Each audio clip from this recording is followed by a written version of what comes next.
"You greedy bastards," I muttered under my breath. I couldn't believe what I was hearing. Hidden outside my father's study, I listened in shocked disgust as my mother and brother casually discussed how they would benefit financially from my dad's impending death. "With Marshall gone, we'll finally get our hands on the inheritance," my brother Declan said. "His business is worth millions, but we need to act fast before his conditional will locks us out." "I've waited decades for that old fool to die," my mother Evelyn snapped. "We deserve that money more than anyone." I felt sick with rage. My father had devoted his entire life to building his craft brewery company. He had started from nothing, working tirelessly while selflessly giving back to our community. And now, as he lay terminally ill with lung cancer, his own family schemed to seize his hard-earned legacy. I burst into the study, unable to restrain myself. "You should both be ashamed," I bellowed.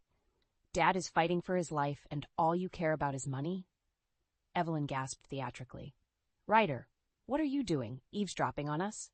I ignored her attempt to flip the script. "I heard enough. You plan to manipulate Dad's will and steal his company for your own gain." Declan snickered. "Half-brother, you're too soft for your own good. Stay out of this if you know what's best for you." My hands curled into fists. I had to take a slow breath to contain my fury. We may only share one parent between us, but Declan and I grew up as brothers. This betrayal cut deep. Evelyn chimed in with her usual manipulation. "Sweetheart, we only want what's fair for our family." I cut her off sharply. "Fair? You insult Dad on his deathbed after everything he's done for you." I shook my head in disgust. In that moment, I knew where my loyalties lay. "I'll be visiting Dad in the hospital now," I said coldly. "Do what you want. I'll protect his legacy at all costs." I turned and strode out, determined to put as much distance between myself and those deceitful snakes. My mind raced as I jumped into my old pickup truck. I refused to let them steal everything my father worked for, but I was just one man against their machinations. As I drove to the hospital where Dad lay clinging to life, one thing became crystalline clear. This brewing war between us would only end once justice had been served. My so-called family pinned their greed above all else, but they didn't yet realize one thing. Never underestimate my devotion to the man who raised me. I aimed to honor my father, no matter the cost. The pungent smell of antiseptic filled my nose as I walked through the bustling hospital corridors. The sterile environment only amplified the gravity of why I was here, to see my dad, Marshall, as he endured the final agonizing stages of lung cancer. I stepped into his room, and the sight of his gaunt, weakened frame pierced my heart. Yet when he saw me, his face still lit up. "Ryder, my boy, so good of you to visit your old man," he rasped, his voice barely a whisper. I grasped his bony hand, holding back tears. "Hey, Dad," I said, managing a sad smile. "How are you feeling today?" He dismissed my question with a wave. "Ah, still kicking, but enough about me. Tell me what's new with you." Even now, he thought of everyone but himself. I swallowed hard. "I got a new contract to design some beer labels for a client in Austin. Should be a fun campaign." "Glad to hear the graphic design business is booming." Dad's smile radiated pride. "You've done so well for yourself, son. I always knew you were destined for great things." I felt a pang in my chest, recalling his unwavering support when I decided to leave college and chart my own path as an entrepreneur. He never stopped believing in me, which made what I had overheard earlier even more difficult. As if reading my thoughts, Dad squeezed my hand. "Ryder, promise me something. No matter what happens, stay true to yourself. Don't let money or other people change who you are." My throat tightened with emotion. After a pause, I met his earnest gaze. "Of course, Dad, I promise." He nodded, seeming to relax back into his pillow. Just then, the door swung open, admitting my mother and Declan. I stiffened. "Oh, Marshall, we've been so worried." Evelyn gushed dramatically, embracing Dad. Behind her fake smile, I sensed cold calculation. Declan hung back, feigning concern. "We came as soon as we heard the news. How bad is it?" I gritted my teeth. "Did they have no shame?" Dad patted Evelyn's hand. "It's terminal, I'm afraid, but I've made my peace with it." His eyes flashed defiantly. "My affairs are all in order." Declan and Evelyn exchanged a subtle, frustrated look. My hands curled into fists. They were like vultures, impatiently waiting to pick my father's bones clean. I stood abruptly. "I should get going. Feel better, Dad." As I left, I paused beside Declan. Through clenched teeth, I muttered, This isn't over. I meant what I said. He smirked. Still clinging to those foolish principles, brother? When will you open your eyes and seize the opportunity before you? My blood boiled at his sneering words. Without replying, I stormed out before I did something I'd regret. Driving home, Dad's earnest words echoed in my mind. No matter how hard Evelyn and Declan tried to destroy his legacy, I refused to compromise who I was. Dad built his brewery empire from the ground up, with unfailing integrity. Now it was up to me to safeguard everything he worked for from those deceitful jackals. Failure was not an option. I owed that much to the man I loved as a father. Resolve stealing within me, I drove onward through the gathering dusk. The fight for my dad's legacy had only just begun. I strode through the hospital's sliding doors, a bouquet of daisies in hand, Dad's favorite. The nurses at the front desk waved in somber recognition. After so many visits these past few agonizing weeks, I knew this place like a second home now. "How is he today?" I asked Helen, an older nurse who cared for Dad daily. She smiled gently. "He pushed through the night, but he's fading fast. Spend all the time you can with him." I nodded, throat tightening. "Thank you, for everything." She squeezed my arm in quiet empathy before I continued down the hall. Step by step, I steeled myself for what I knew would be one of the last times I'd speak to my father. I paused outside his room, taking a deep breath. When I entered, the sight of him knocked the wind out of me. His shrunken frame barely made a contour under the stark white sheets.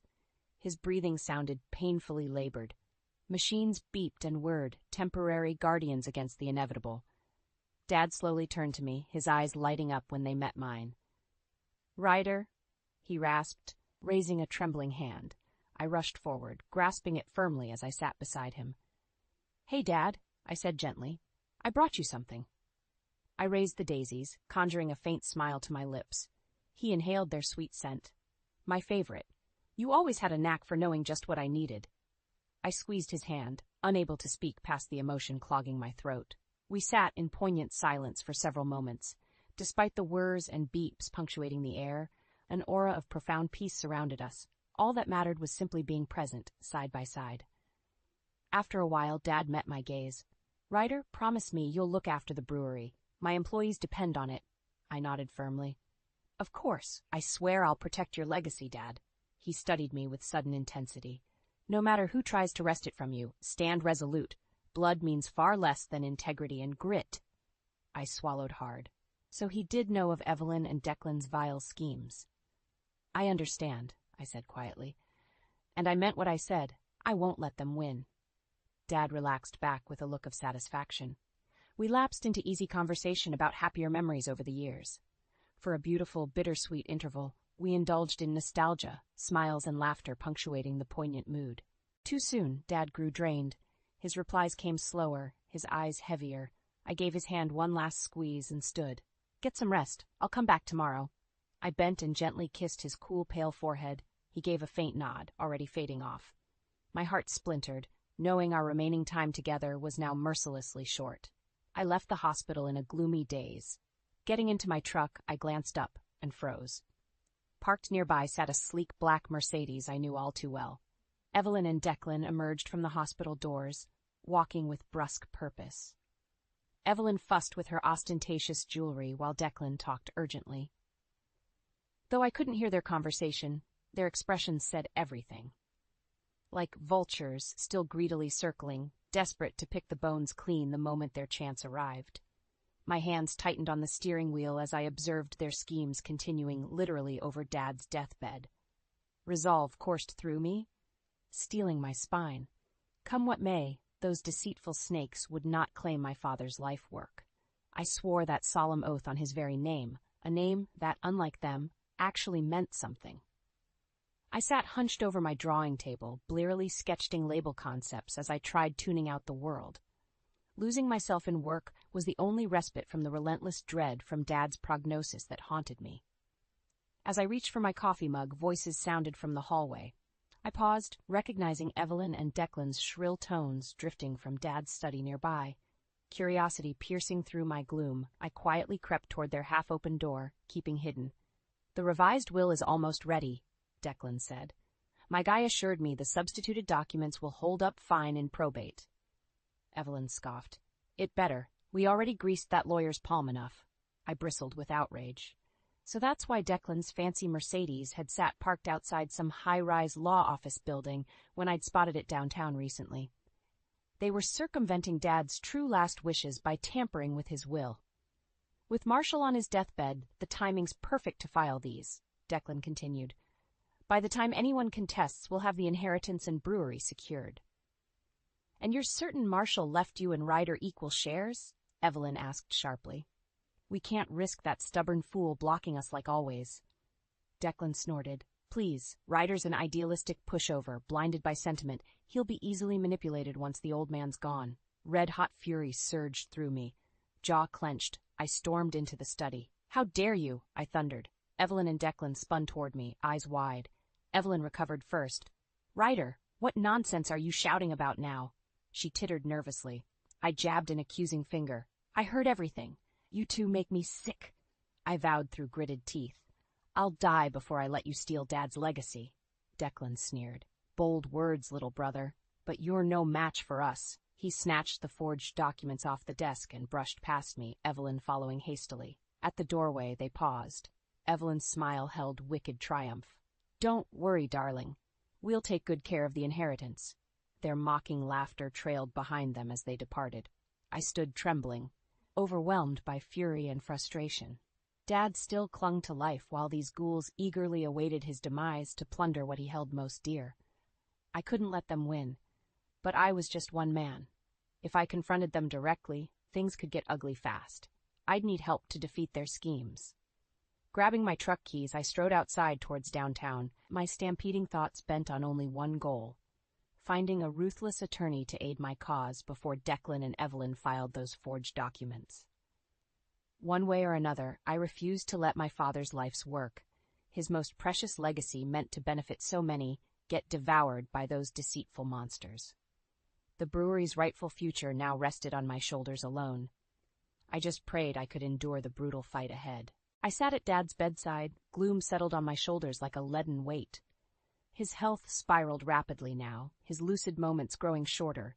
But today he seemed strangely at peace. His eyes shone clear and bright as he studied me. You seem troubled, son, he finally rasped. What's on your mind? I debated deflecting, not wanting to stress him further, but something in his steady, knowing gaze gave me pause. Dad always had a sage way of reading people. I sighed heavily. It's Evelyn and Declan. They plan to contest your will and steal the brewery once you're gone. I overheard them scheming. Bitterness tainted my admission. Dad showed no surprise, merely nodding.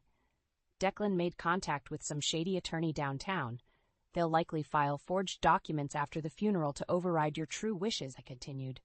I'm trying to stop them, but my helpless frustration choked off further words. Dad lay a comforting hand on my arm. Ryder, you underestimate your old man. I've safeguarded my legacy better than you realize. Amusement glinted in his tired eyes. As for Declan's attorney, he's actually on retainer in my service, has been for years. I gaped, confusion swirling through my gloom. Dad went on. The papers Declan paid him to draft are clever forgeries, good enough to dupe those two vultures once I'm gone. His mouth quirked with quiet triumph, but ultimately powerless. Stunned understanding dawned on me. Dad had cunningly orchestrated a trap, one scheduled to spring shut right on Declan and Evelyn's heels when they inevitably raced to plunder his fortune. So you outmaneuvered them, just like that? I stammered. Dad chuckled softly. Son, when you've built an empire like I have, you learn a few things. And keeping friends close while keeping potential enemies closer is one rule I've never forgotten. His smile held profound satisfaction. Declan and Evelyn's greed blinded them to the long game I've had in play this whole time. My true plans are safely encoded where they'll never access them. I slowly shook my head in awe. Even now, Dad remained 3 steps ahead. He clasped my hand tightly. Ryder, you and I know what truly matters in this life, and it sure as hell isn't money. Resolve stealing his voice, he continued. Swear to me now that you'll use your inheritance only for good. To lift others up, the brewery can transform so many lives. I firmly gripped his fragile hand between mine. I swear it, Dad, on my life. He studied me intently for a long moment before relaxing back, a satisfied smile playing on his lips. The cunning strategist who built an empire from nothing had secured his final victory, outfoxing the opportunists who sought to tear it all down. Leaving later as the winter sun sank low, I felt Dad's steady hand still grasping mine, our solemn pact resonating with destiny's pull. The brewery's future now rested solely in my guardianship. But somehow I didn't feel alone. Dad's spirit would remain beside me, guiding my next moves, and when the time inevitably came, his master strategy would deliver justice once and for all. Of that, I became powerfully certain. The long game was still in ruthless play. I tugged at my tie, the black fabric suddenly feeling like a noose cinched around my throat. Dad's attorney, Mr. Silver, had gathered Evelyn, Declan, and I here, a week after the funeral, to execute Dad's will. I hadn't spoken to either of them since the solemn service. As far as they knew, the revised documents Declan provided were now legal and binding.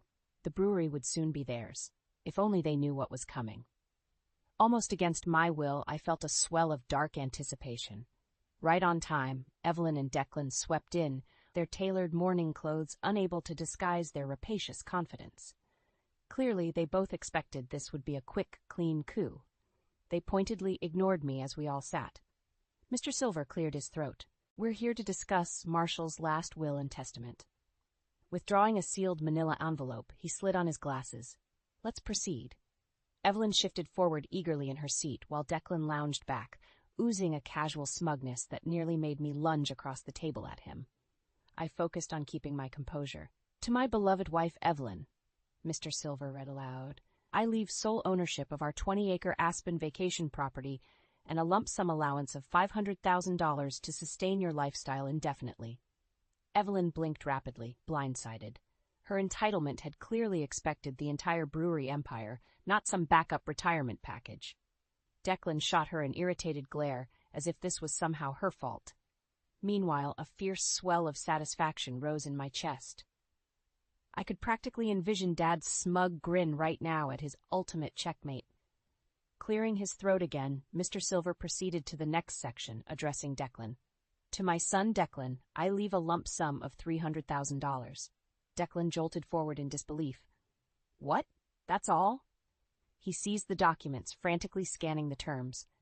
Mr. Silver gave him a long look over his glasses. "As specified in your father's will, that inheritance comes with stipulations. You will receive it incrementally over the next 5 years, provided you maintain verified employment and refrain from engaging in further illegal activities, which we will be monitoring closely." Declan's face purpled, clashing horribly with his crimson hair. He spluttered incoherently, years of entitled expectations crashing down on him all at once. Somewhere I was certain Dad watched with deep satisfaction. I almost felt pity for Declan. Almost. But after everything he and Evelyn put our family through, his misery seemed only just punishment. Finally, Mr. Silver turned his attention to me. Holding my gaze, he announced, "Ryder, to you Marshall leaves full ownership of the brewery." "No," Evelyn shrieked, shooting to her feet. "That company belongs to me." In that moment, her polished veneer evaporated, exposing her for the desperate, greedy opportunist she was. Declan only stared hollowly into space, the reality of his severed silver spoon smothering any reaction. I weathered their outbursts calmly, letting a small, satisfied smile tug at my lips. In his final act, Dad utterly outmaneuvered them all. Justice came for those who poisoned our family with greed. And now the company Dad built from the ground up was protected, its future preserved to keep his spirit alive. "The handcuffs you slipped years ago finally locked tight today around your greedy hands," I muttered. "Rest in that uneasy peace." As Declan and Evelyn unleashed their impotent fury within the trap Marshall built years ago, I simply sat back, savoring my father's last perfect victory. In the weeks following the explosive will reading, I threw myself into learning the brewery business. As Dad's hand-picked successor, I needed to understand every aspect of the company now under my stewardship. I toured the grounds, talking with employees and learning their roles hands-on. The seasoned workers taught me the intricate brewing process, from selecting premium ingredients right down to bottling and distribution. As I reviewed accounting records, the picture came into clear focus. Dad built this empire from the ground up, showing me the deeper meaning behind his years of endless work. The company meant far more than profit margins to him. It meant community. Jobs for hundreds, partnerships with local farms, families sustained for generations. The brewery wove lives together in a way I never fully appreciated until now. Late one evening, as I finalized a new hire's papers, loud shouts rang out from the parking lot. I rushed outside to investigate. My gut tightened at what I saw. Evelyn and Declan stood screaming at Tom, Dad's loyal head brewer of 20 years. In the shadows lurked several suited men with hard expressions. Evelyn's usually polished blonde hair hung in frazzled strands as she jabbed a finger at Tom. "You have no right to block us," she shrilled. "Marshall promised us control." Tom stood firm, arms crossed. "This is Mr. Ryder's brewery now, as Mr. Marshall wanted. I aim to uphold his wishes." Declan grabbed Tom's shirt, wrenching the older man close. "Tell us the access codes to the system mainframe now," he growled, "or my associates will convince you the hard way." The suited men cracked their knuckles, malice glinting in their eyes. Tom paled but lifted his chin. "I won't betray Mr. Marshall's son. Do your worst." Rage exploded within me. I stalked forward, muscles coiled tight. "Let him go!" My shout echoed sharply. Everyone froze. Evelyn recovered first, her smile dripping false sweetness. "Ryder, darling, we were just having a chat with Tom here." I cut through her facade with a blistering glare. "Get off my property, now." Declan released Tom hastily as they scrambled to their car. Pausing, Evelyn hissed at me, "You'll pay for this," before peeling out down the road. I watched them go, chest heaving. So now they resorted to threats and violence, revealing desperation to reclaim what they considered their lost inheritance. Well, that was never happening. I turned to Tom, who gave me a grateful nod. In that small gesture, I recognized the deeper bond of trust Dad and Tom shared now flowing to me. As we walked back inside, steely purpose took root within me. Evelyn and Declan wanted war? Fine. For the brewery, for Dad, and for Tom, I would give them absolute hell. No more playing nice. That time ended when they laid hands on my people and tried dismantling Dad's legacy. If those snakes wanted a fight, I would rain fire on their ambitions until only ashes remained. My father's company now lived through me, and I protected what was mine. I signed the last document with a satisfied flourish before leaning back in my leather office chair. It had taken months of legal battles, but Evelyn and Declan's desperate attempts to seize Dad's company had finally failed. They put up a vicious fight at first, using every ruthless tactic imaginable to undermine me. Bribery, threats, lawsuits. But I refused to cave. Armed with Dad's ironclad will and evidence gathered against them over the years, I systematically demolished their campaign. The look on their faces when the judge dismissed their case with prejudice almost made all the headaches worthwhile. It was a crushing defeat, both legally and financially. Pursuing payments for their bloated legal fees bankrupted their extravagant lifestyles. Evelyn had to sell off her gaudy jewelry just to afford her clutching lawyers. Last I heard, she moved into some budget retirement village downstate, her fall from fortune now complete. As for Declan, criminal charges soon caught up with him for past shady dealings, finally severing his privileged safety net for good. He deserved worse, but knowing he languished in prison was consolation enough. Their poisonous presence finally vanished from my life, and more importantly from Dad's company. Still, caution lingered. Tom upgraded security measures and instituted new protocols to prevent any remaining insider threats. After avoiding catastrophe by a hair, no chances could be taken with protecting the brewery's future. With operations now safe, I focused energy into the workforce. Employees received expanded healthcare coverage and retirement matching. New family-friendly policies made the workplace more accessible. Dad built this company to sustain lives. Now more than ever, with Evelyn and Declan's toxicity gone, his vision deserved nurturing. Gazing around my office, memories swelled within me. The antique oak furniture, leather-bound books, and Mustang car models transporting me back to eager days as a boy, sitting at Dad's feet listening with wonder as he strategized ambitious plans for growth, back when we shared joy and possibility instead of pain and betrayal. Now at last I understood why he stood guard over this empire so protectively. It represented the best of his spirit and life's passion. Not just wood, brick, and steel buildings, housing stainless steel vats and bottling machinery, but the culmination of community and purpose he willed into existence from imaginings of a better future for all. A quiet knock interrupted my reminiscing. I glanced up as Tom stepped in. "The scholarship fund paperwork is ready for your review," he said. "Once you approve, we can announce it at the annual gala next month." I smiled broadly. Using a large portion of my inheritance, I established a memorial scholarship in Dad's name to fund the brewery education and training costs for underprivileged youth. By empowering eager minds from challenging backgrounds, the fund ensured Dad's legacy continued transforming lives for generations to come. "Sounds perfect," I said, scrawling my signature across the documents. "Let's make the announcement." Tom's eyes shone bright. As we left the office to oversee the bottling line, I sensed Dad walking beside us, grinning wide at what his life's work had grown into.